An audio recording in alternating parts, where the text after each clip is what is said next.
కొద్దీ నీ జ్ఞానాన్ని పెంచుతాడు దేవుడు. నీ ఆత్మలో నువ్వు విజ్డమ్ తోటి పెరిగే కొద్దీ నీకు విజ్డమ్ అన్నది నీ ఫిజిక్ మీద కూడా నీకు దేవుడు ఆ ఇంట్రెస్ట్, ఆ జ్ఞానాన్ని దేవుడికి అనుగ్రహిస్తాడు. ఇదేదో ఇంకేదో దానికోసమో కాదు, ఇది ఇది నీ విజ్డమ్ కోసం, నీ పర్సనల్ దేవుని యొక్క ఆ బ్లెస్సింగ్, దేవుని యొక్క పనిని చేయడానికి తప్ప ఇక దీనికోసం ఇంకేదో కాదు. అందుకోసమనే తొలకరి కడవరి వర్షాన్ని నా బిడ్డల మీదకి నేను ఫైనల్ అవుట్ పోరింగ్ లాగా నేను రిలీజ్ చేస్తా. అప్పుడు వాళ్ళు కలలు కంటారు, దర్శనాలు చూస్తారు, ప్రాఫెసై చేస్తారు రకరకాలుగా. ఎందుకంటే రెండు కలిసినప్పుడు అన్ని పనిచేస్తాయి. రెండు కలిసినప్పుడు అన్ని రకాలుగా దేవుని యొక్క మేనిఫెస్టేషన్ అనేది పనిచేస్తుంది. నువ్వు ఎంత ఫిజికల్ నీడ్స్ కోసం నువ్వు ఆరాట పడతావో, నువ్వు ఒక జ్ఞానం గనక నీకు మల్టిప్లై అయితే అంతకంటే ఒక మెట్టు ఎక్కువగానే నువ్వు స్పిరిచువల్ దానికోసం నువ్వు పెట్టుబడి పెడతావు, ఆత్మీయ దానికోసం నువ్వు పెట్టుబడి పెడతావు. ఎందుకంటే ఇదంతా బ్లెస్ అవ్వాలంటే దీనికి ఒక రీజన్ అనేది ఉన్నది. అది బ్లెస్సింగ్ కోసం, దాని బ్లెస్సింగ్ కోసం ఆ రీజన్ తోటే నేను ఇక్కడ అన్నిటినీ నేను పొందుకుంటా అనే విజ్డమ్ నీకు ఆపరేట్ అవుతుంది. అందుకనే మనీ అని అంటే ఇక మనీ ఒక్కటే కాదు, ఇక నీ లైఫ్ ఇక డబ్బు మనీయే. ఇక మా అన్న అక్క మనీ గురించి చెప్తున్నారు కాబట్టి ఇక మాకు ఈ దేవుడు కాదు ఏమొద్దు, మాకు ఆ డబ్బులే ముఖ్యం. రాంగ్ నువ్వు ఆలోచించుకునేది. అంత వెర్రివారమా మేము? అంత పిచ్చోళ్ళమా మేము? మనీ కావాలంటే దేవుడు వద్దు అన్నట్ట దాని మీనింగ్? లేకపోతే మనీ కంటే దేవుడిని నువ్వు పక్కన పెట్టమన్నది దాని మీనింగ్? నీకు అసలైన సోర్స్ ఉంటేనే ఇవన్నీ పనిచేస్తాయి నీకు. అందుకనే ఆత్మీయ స్థితిలో నువ్వు ఇంక్రీజ్ అవ్వాలి, ఆత్మీయంగా నువ్వు పెట్టుబడి పెట్టాలి, స్పిరిచువల్ గా నువ్వు దాన్ని కష్టపడాలి. నీ లోపల దేవుని యొక్క ఆత్మను నువ్వు ఇంక్రీజ్ చేసుకోవాలి. ఇవన్నీ ఆత్మీయంగా పెట్టుబడి నువ్వు పెడతావు కాబట్టి నీకు అవన్నీ తిరిగి హార్వెస్ట్ అనేది నీకు భూమి మీద పరలోకంలో ఇంక్రీజ్ అవుద్ది. అందుకొరకే ఏలియా ఆరోహణం అవుతున్నప్పుడు మనిషి వెళ్ళిపోతున్నాడు, అభిషేకం కూడా ఎండ్ అవ్వడానికి వీల్లేదు అని దేవుడు ఎలీషా లోపల ఆ మంటను పెట్టాడు. ఏలియా వెళ్ళిపోతే ఇక అట్లాంటి అభిషేకం ఇక ఎవరికీ లేదు. ఎందుకంటే ఏలియాకి ఒక ఫ్యామిలీ గాని ఏది లేదు కదా. ఏలియా వెళ్ళిపోతే ఇక ఆయన అభిషేకం కనబడదు ఇక భూమి మీద. ఆయనకు సంబంధించింది ఏదీ లేదు. అందుకోసమనే దేవుడు ఒక పనివానిగా ఎలీషాను ఏలియా దగ్గర పెట్టి ఏలియా మీద ఉన్నటువంటి అభిషేకం కోసం అతని లోపల ఒక పిక్చర్ ని పెట్టాడు దేవుడు. ఏలియాని చూసినప్పుడల్లా ఈయన యొక్క పిక్చర్ అనేది ఇంకా కలర్ఫుల్ గా చేస్తుండు, ఇంకా అందంగా చేస్తుండు ఏలియాని చూసినప్పుడల్లా. ఎందుకంటే ఎలీషాకి అర్థమైంది ఈయనకు ఫ్యామిలీ ఏది లేదు కాబట్టి ఎప్పుడు వచ్చిండో తెలియదు, అట్లనే ఎప్పుడు వెళ్ళిపోతాడో కూడా తెలియదు. సో ఉన్నప్పుడే ఆయన యొక్క ఆత్మను నేను సొంతం చేసుకోవాలి. ఇది రియల్. నీ పరిశుద్ధులు నీ మీద అభిషేకం చేయడం అనేది రియల్. నీ ముందున్నటువంటి వారు నీ మీద అభిషేకం చెయ్యడం అనేది పక్కా స్పిరిచువల్ కింగ్డమ్ లో. అందుకోసమని అందరి అభిషేకం నీ లోపల ఉన్న గిఫ్ట్ నీ లోపల ఉన్నది కాబట్టి నువ్వు స్టార్ట్ అయితే, నువ్వు రిలీజ్ అయితే అందరి పవర్ అనేది నీ ఇన్సైడ్ నుంచి ఆటోమేటిక్ గా మేనిఫెస్ట్ అవుతుంది. అందుకే పౌలు అక్కడ ఒకరికేమో ఆ గిఫ్ట్, ఒకరికేమో ఈ గిఫ్ట్, ఇంకొకరికి ఆ గిఫ్ట్, 9 మందికి 9 గిఫ్ట్లు. కానీ దేవుడు తొలకరి దగ్గరకు వచ్చేసరికి ఏం చేశాడంటే 9 వరాలను నేను ఒక్కడిలోనే నేను పెడతా. 9 గిఫ్ట్స్ ఒక్కడి లోపల నుంచే నేను రిలీజ్ చేస్తా. అందులో మేనిఫెస్టేషన్ అన్నది 9 గిఫ్ట్స్ కనెక్షన్ తోటే నేను పవర్ ని రిలీజ్ చేస్తా. ఆత్మలో నువ్వు లోపలికి వెళ్లే కొద్దీ దేవుని యొక్క వాక్యం అనేది నీకు ఇంకా ఎక్కువగా మర్మయుక్తంగా నీకు అర్థమవుతుంది. దాన్ని మనము జడ్జి చెయ్యం. ఇక దేవుడు అక్కడ ఎందుకు రాశాడు, ఇక్కడ ఎందుకు మరి ఇట్లా అవుతుంది, ఇక నువ్వు దాన్ని జడ్జి చెయ్యవు. ఎందుకంటే ఆత్మతోటి అన్నిటినీ దేవుడు నీకు టీచ్ చేస్తాడు. స్పిరిచువల్ గా నీకు ఏ కన్ఫ్యూజన్ డౌట్ లేకుండా అన్నిటినీ దేవుడు నీకు ఒక రీజన్ ఆన్సర్ లాగా నీకు అనుగ్రహిస్తూనే ఉంటాడు. దేవునికి పిల్లరా గుర్తు పెట్టుకోండి, నువ్వు ఒక్కడివే వచ్చావు, ఒక్కడివే వెళ్ళిపోతావు. కానీ ఒకటి మాత్రం పక్కా, దేవుడు వచ్చినప్పుడు మాత్రం దేవుడు నేను ఒక్కడిగా చూడాలనుకోవట్లేదు, ఒక్కడిగా నిన్ను చూడాలనుకోవట్లేదు. నేను ఒక్కడిని పంపించాడు కానీ నేను తిరిగి ఒక్కడిగా అందరు అన్నట్లుగా నిన్ను చూడాలని అనుకోవట్లేదు దేవుడు.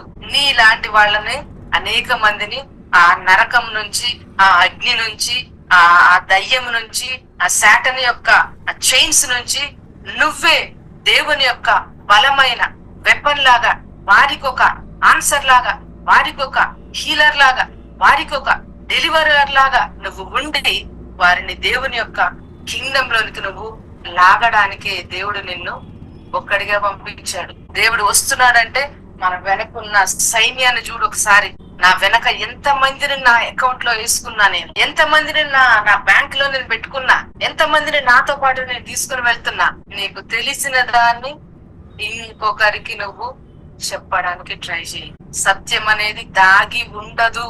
అది ప్రేయర్ ద్వారానో లేకపోతే ఆ మాటల ద్వారానో ఏదో ఒక రకంగా సత్యం అనేది బయటకు వస్తుంది. అందుకనే నీ లోపల ఉన్న సత్యము సైలెంట్ గా ఉండడానికి వీల్లేదు. ఒక పర్పస్ లేకుండా నువ్వు భూమి మీదకి రాలేదు. ఒక ప్లాన్ తోటే నువ్వు వచ్చినావు, భూమి మీదకి వచ్చింది ఒక ప్లాన్ తోటే. సో అందులో నీకు అసలు ఏమాత్రము నువ్వు డౌట్ పడద్దు. ఒక ప్లాన్ తోటి, ఒక రీజన్ తోటి, ఏదైనా ఒకటి యునిక్ గా నువ్వు చెయ్యడానికి నువ్వు భూమి మీదకి వచ్చావు.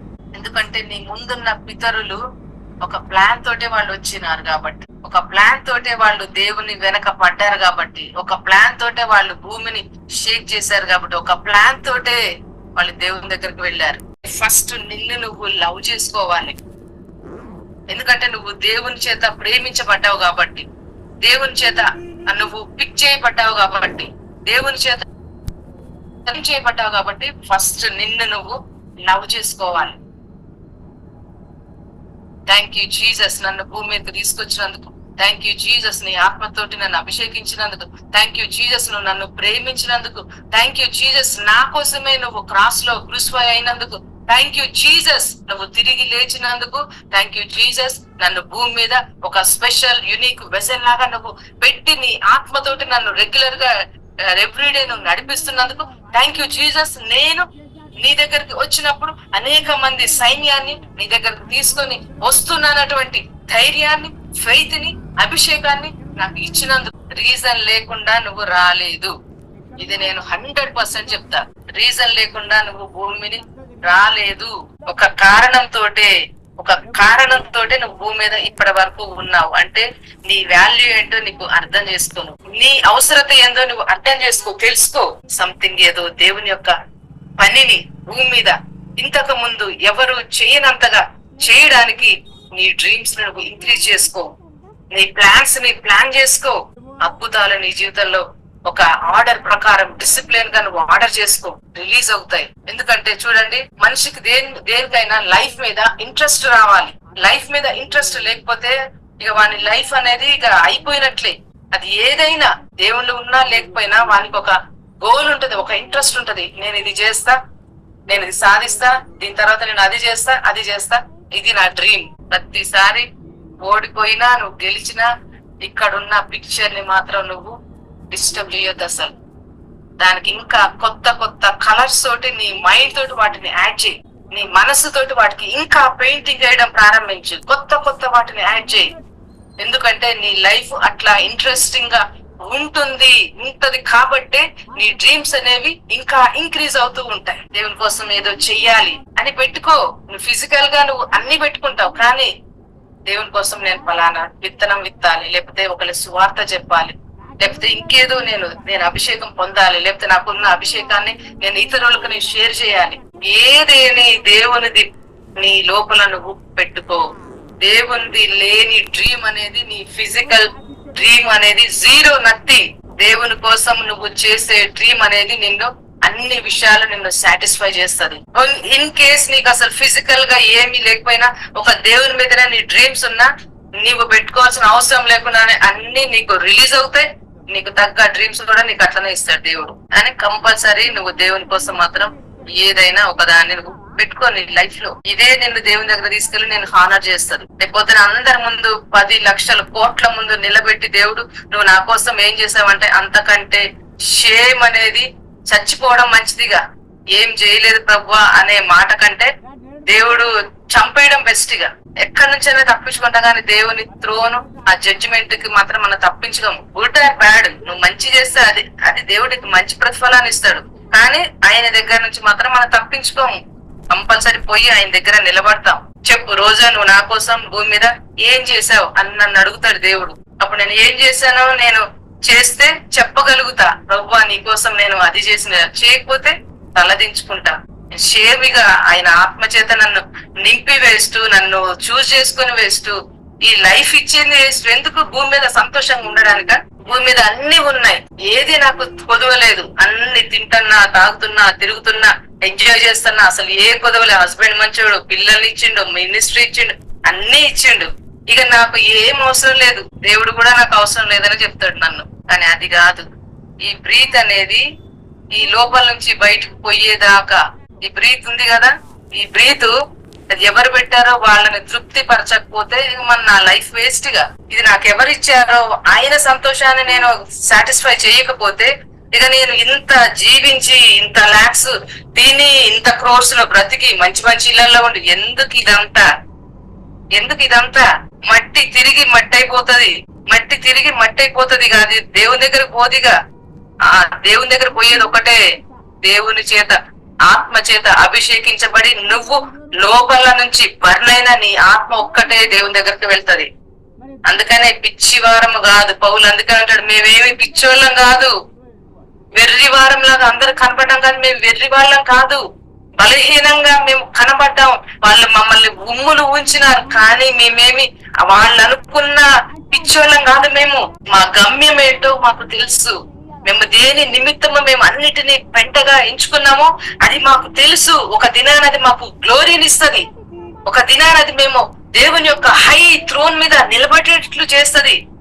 దానికోసం మేము దీన్ని పెంటగా ఎంచుకున్నాం. పిల్లలారా గమనించండి, గమనించండి జాగ్రత్తగా. ఈ బిజీ వరల్డ్ లో నువ్వు దేవునికి ప్లేస్ ఇవ్వకపోతే అట్లనే అయిపోతుంది. ఇక నీ లైఫ్ ఇక నిన్ను మళ్ళా దేవుని దగ్గరకు వచ్చేటట్లు కూడా చేయదు. అంత